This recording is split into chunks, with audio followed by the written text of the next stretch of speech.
Kıymetli konuklar, konuşmalarını yapmak üzere Düzenleme Komitesi Başkanı, Doktor Öğretim Üyesi Sayın Hafsullah İş'in kürsüyü teşriflerini arz ederim.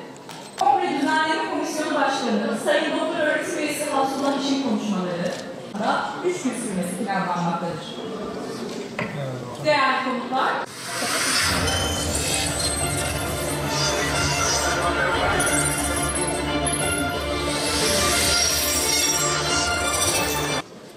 elbette ki üniversiteler bulundukları mekanlarda, bulundukları şehirlerde yerel unsurları vardır, yerel katkıları vardır ama esas itibariyle üniversiteler evrensel bilgi üretirler. Evrensel bilginin merkezidirler. O yüzden isimleri Evrenkent'tir. Evrensel bilginin merkezi oldukları için ve bu evrensel bilgiyle bizleri buluşturan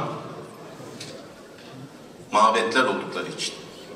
Bu açıdan bu bilişim günlerinde bizlere çok ciddi katkılar sağlayacağını düşünüyorum üniversitemizin.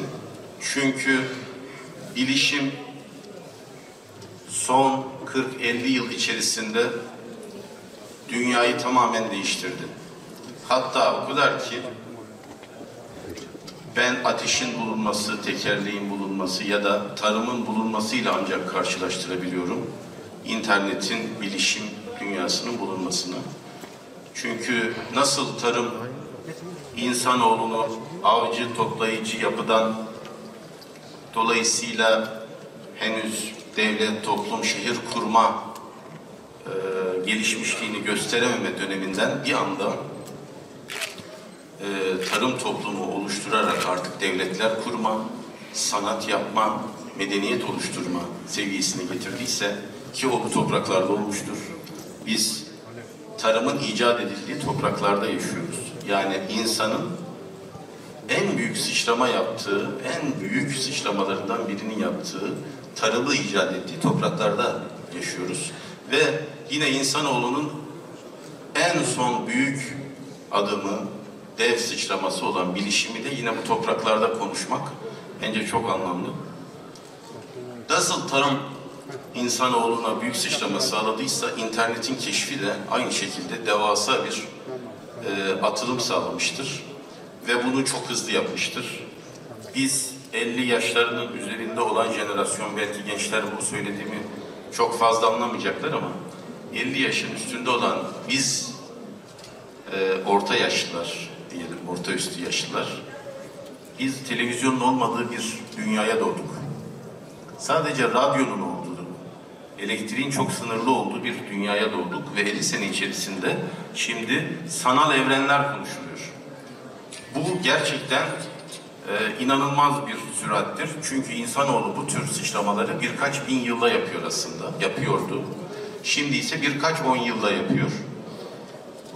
Bilişimin bu sağlamış olduğu büyük fırsatlar beraberinde devasa problemleri, riskleri de getirdi. Çünkü internet ve dijital dünya denetimsiz bir evren üretti. Bu sanal evrende aslında anarşi var, kaos var, kural yok. Bu kuralın olmaması fırsatlarla beraber tehditleri de beraberinde getiriyor. Bu da hiç duymadığımız, bugüne kadar varlığından haberdar olmadığımız suç türleriyle bizleri karşı karşıya getirdi. Bunların hepsini biliyorsunuz. Bilgi güvenliği gibi yeni bir kavramla karşılaştık. Eskiden bilgiye ulaşmak çok zor bir işti. Şimdi bilgiye ulaşmak kolay fakat sağlıklı bilgiye ulaşmak zor.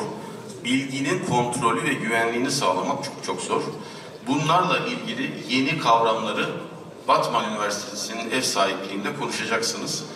Bir sene önce inşaatı %10 oranında tamamlanmış idi Teknokent binası. Bir sene içerisinde aşama aşama ilerledik. Teknokent binası bir yıl içerisinde %85'e ulaştı.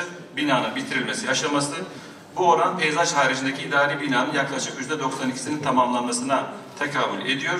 Teknokent ile ilgili olarak yapıyor olduğumuz çalışmalarda henüz binası bitmemiş olmasına rağmen 15 tane aday firma Batman Üniversitesi Teknokent'e müracaat etmiştir. Keza bu çerçevede hemen bir bilgilendirme yapmak istiyorum. Binanın tamamlanması için bakanlığımız tarafından 4 milyon liralık bir ekstra bütçe hazırlanmıştır. Bu Teknokent'in istifadesine sunulmuştur.